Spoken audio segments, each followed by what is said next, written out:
अध्याय 4 दिव्य ज्ञान। भगवान श्री कृष्ण ने कहा, मैंने इस अमर योग विद्या का उपदेश सूर्यदेव विवस्वान को दिया और विवस्वान ने मनुष्यों के पिता मनु को उपदेश दिया और मनु ने इसका उपदेश इक्ष्वाकु को दिया।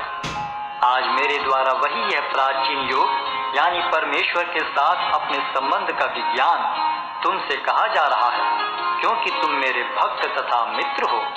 अतः तुम इस विज्ञान के दिव्य रहस्य को समझ सकते हो। इस प्रकार यह परम विज्ञान गुरु परंपरा द्वारा प्राप्त किया गया और राज ऋषियों ने इसी विधि से इसे समझा, किंतु कालक्रम में यह परंपरा छिन्न हो गई। अतः यह विज्ञान यथारूप में लुप्त हो गया लगता है। अर्जुन ने कहा, सूर्यदेव विवस्वान आपसे पहले हो चुके हैं, तो फिर मैं कैसे समझूं कि प्रारंभ में भी आपने उन्हें इस विद्या का उपदेश दिया था। श्री भगवान ने कहा, तुम्हारे तथा मेरे अनेकानेक जन्म हो चुके हैं। मुझे तो उन सबका स्मरण है, किंतु हे परंतप तुम्हें उनका स्मरण नहीं रह सकता है। यद्यपि मैं अजन्मा तथा विनाशी हूँ और यद्यपि मैं समस्त जीवों का स्वामी हूँ, तो भी प्रत्येक युग में मैं अपने आदि दिव्य रूप में प्रकट होता हूँ। हे भरतवंशी, जब भी और जहाँ भी धर्म का पतन होता है और अधर्म की प्रधानता होने लगती है, तब तब मैं अवतार लेता हूँ। भक्तों का उद्धार करने, दुष्टों का विनाश करने तथा धर्म की फिर से स्थापना करने के लिए मैं हर युग में प्रकट होता हूँ। हे अर्जुन, जो मेरे आविर्भाव तथा कर्मों की दिव्य प्रकृति को जानता है, वह इस शरीर को छोड़ने पर इस भौतिक संसार में पुनः जन्म नहीं लेता, अपितु मेरे सनातन धाम को प्राप्त होता है। आसक्ति, भय तथा क्रोध से मुक्त होकर मुझ में पूर्णतया तन्मय होकर और मेरी शरण में आकर बहुत से व्यक्ति भूतकाल में मेरे ज्ञान से पवित्र हो चुके हैं। इस प्रकार से उन सबों ने मेरे प्रति दिव्य प्रेम को प्राप्त किया है। जिस भाव से सारे लोग मेरी शरण ग्रहण करते हैं, उसी के अनुरूप मैं उन्हें फल देता हूँ। हे पार्थ, प्रत्येक व्यक्ति सभी प्रकार से मेरे पथ का अनुगमन करता है। इस संसार में मनुष्य सकाम कर्मों में सिद्धि चाहते हैं, फलस्वरूप वे देवताओं की पूजा करते हैं। निस्संदेह संसार में मनुष्य को सकाम कर्म का फल शीघ्र प्राप्त होता है। प्रकृति के तीनों गुणों और उनसे संबद्ध कर्म के अनुसार मेरे द्वारा मानव समाज के 4 विभाग रचे गए।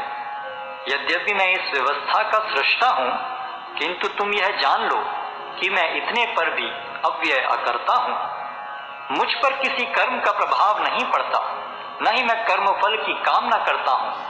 जो मेरे संबंध में सत्य को जानता है, वह भी कर्मों के फल के पाश में नहीं बंधता। प्राचीन काल में समस्त मुक्तात्माओं ने मेरी दिव्य प्रकृति को जान करके ही कर्म किया। अतः तुम्हें चाहिए कि उनके पद चिन्हों का अनुसरण करते हुए अपने कर्तव्य का पालन करो। कर्म क्या है और अकर्म क्या है, इसे निश्चित करने में बुद्धिमान व्यक्ति भी मोहग्रस्त हो जाते हैं। अतः मैं तुमको बताऊंगा कि कर्म क्या है, जिसे जानकर तुम सारे अशुभ से मुक्त हो सकोगे। कर्म की बारीकियों को समझना अत्यंत कठिन है। अतः मनुष्य को चाहिए कि वह यह ठीक से जाने कि कर्म क्या है, विकर्म क्या है और अकर्म क्या है। जो मनुष्य कर्म में अकर्म और अकर्म में कर्म देखता है, वह सभी मनुष्यों में बुद्धिमान है और सब प्रकार के कर्मों में प्रवृत्त रहकर भी दिव्य स्थिति में रहता है। जिस व्यक्ति का प्रत्येक प्रयास इंद्रिय तृप्ति की कामना से रहित होता है, उसे पूर्ण ज्ञानी समझा जाता है। उसे ही साधु पुरुष ऐसा करता कहते हैं, जिसने पूर्ण ज्ञान की अग्नि से कर्म फलों को भस्मसात कर दिया है। अपने कर्म फलों की सारी आसक्ति को त्याग कर सदैव संतुष्ट तथा स्वतंत्र रहकर वह सभी प्रकार के कार्यों में व्यस्त रहकर भी कोई सकाम कर्म नहीं करता। ऐसा ज्ञानी पुरुष पूर्ण रूप से संयमित मन तथा बुद्धि से कार्य करता है, अपनी संपत्ति के सारे स्वामित्व को त्याग देता है और केवल शरीर निर्वाह के लिए कर्म करता है। इस तरह कार्य करता हुआ वह पाप रूपी फलों से प्रभावित नहीं होता है। जो स्वतः होने वाले लाभ से संतुष्ट रहता है, जो द्वंद्व से मुक्त है और ईर्ष्या नहीं करता, जो सफलता तथा असफलता दोनों में स्थिर रहता है, वह कर्म करता हुआ भी कभी बंधता नहीं। जो पुरुष प्रकृति के गुणों के प्रति अनासक्त है और जो दिव्य ज्ञान में पूर्णतया स्थित है, उसके सारे कर्म ब्रह्म में लीन हो जाते हैं। जो व्यक्ति कृष्ण भावनामृत में पूर्णतया लीन रहता है, उसे अपने आध्यात्मिक कर्मों के योगदान के कारण अवश्य ही भगवत धाम की प्राप्ति होती है, क्योंकि उसमें हवन आध्यात्मिक होता है और हवि भी आध्यात्मिक होती है। कुछ योगी विभिन्न प्रकार के यज्ञों द्वारा देवताओं की भली भांति पूजा करते हैं और कुछ परब्रह्म रूपी अग्नि में आहुति डालते हैं। इनमें से कुछ विशुद्ध ब्रह्मचारी श्रवणादि क्रियाओं तथा इंद्रियों को मन के नियंत्रण रूपी अग्नि में स्वाहा कर देते हैं, तो दूसरे लोग इंद्रिय विषयों को इंद्रियों की अग्नि में स्वाहा कर देते हैं। दूसरे जो मन तथा इंद्रियों को वश में करके आत्म साक्षात्कार करना चाहते हैं, संपूर्ण इंद्रियों तथा प्राण वायु के कार्यों को संयमित मन रूपी अग्नि में आहुति कर देते हैं। कठोर व्रत अंगीकार करके कुछ लोग अपनी संपत्ति का त्याग करके, कुछ कठिन तपस्या द्वारा, कुछ अष्टांग योग पद्धति के अभ्यास द्वारा अथवा दिव्य ज्ञान में उन्नति करने के लिए वेदों के अध्ययन द्वारा प्रबुद्ध बनते हैं। अन्य लोग भी हैं जो समाधि में रहने के लिए श्वास को रोके रहते हैं। वे अपान में प्राण को और प्राण में अपान को रोकने का अभ्यास करते हैं और अंत में प्राण अपान को रोककर समाधि में रहते हैं।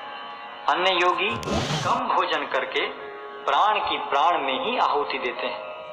ये सभी यज्ञ करने वाले यज्ञों का अर्थ जानने के कारण पाप कर्मों से मुक्त हो जाते हैं और यज्ञों के फल रूपी अमृत को चखकर परम दिव्य आकाश की ओर बढ़ते जाते हैं। हे कुरुश्रेष्ठ, जब यज्ञ के बिना मनुष्य इस लोक में या तो इस जीवन में ही सुखपूर्वक नहीं रह सकता, तो फिर अगले जन्म में कैसे रह सकेगा। ये विभिन्न प्रकार के यज्ञ वेद सम्मत हैं और ये सभी विभिन्न प्रकार के कर्मों से उत्पन्न हैं। इन्हें इस रूप में जानने पर तुम मुक्त हो जाओगे। हे परंतप, द्रव्य यज्ञ से ज्ञान यज्ञ श्रेष्ठ है। हे पार्थ, अंततो गत्वा सारे कर्म यज्ञों का अवसान दिव्य ज्ञान में होता है। तुम गुरु के पास जाकर सत्य को जानने का प्रयास करो, उनसे विनीत होकर जिज्ञासा करो और उनकी सेवा करो। स्वरूप सिद्ध व्यक्ति तुम्हें ज्ञान प्रदान कर सकते हैं, क्योंकि उन्होंने सत्य का दर्शन किया है। स्वरूप सिद्ध व्यक्ति से वास्तविक ज्ञान प्राप्त कर चुकने पर तुम पुनः कभी ऐसे मोह को प्राप्त नहीं होगे, क्योंकि इस ज्ञान के द्वारा तुम देख सकोगे कि सभी जीव परमात्मा के अंश स्वरूप हैं, अर्थात वे सब मेरे हैं।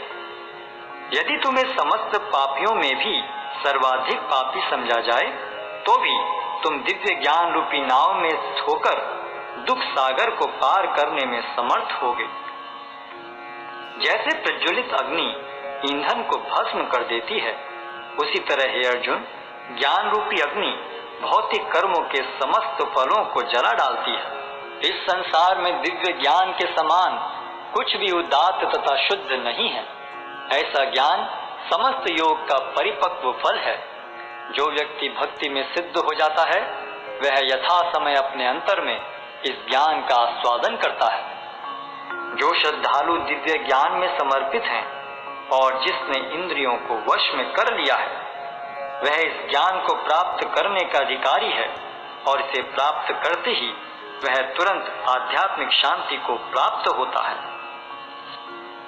किंतु जो अज्ञानी तथा श्रद्धा विहीन व्यक्ति शास्त्रों में संदेह करते हैं, वे भगवत भावनामृत नहीं प्राप्त करते, अपितु नीचे गिर जाते हैं। संशयात्मा के लिए न तो इस लोक में न ही परलोक में कोई सुख है।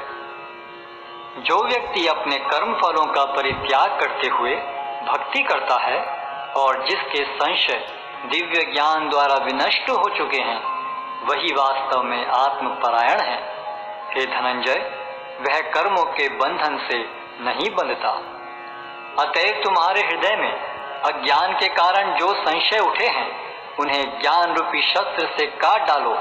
हे भारत, तुम योग से समन्वित होकर खड़े हो और युद्ध करो।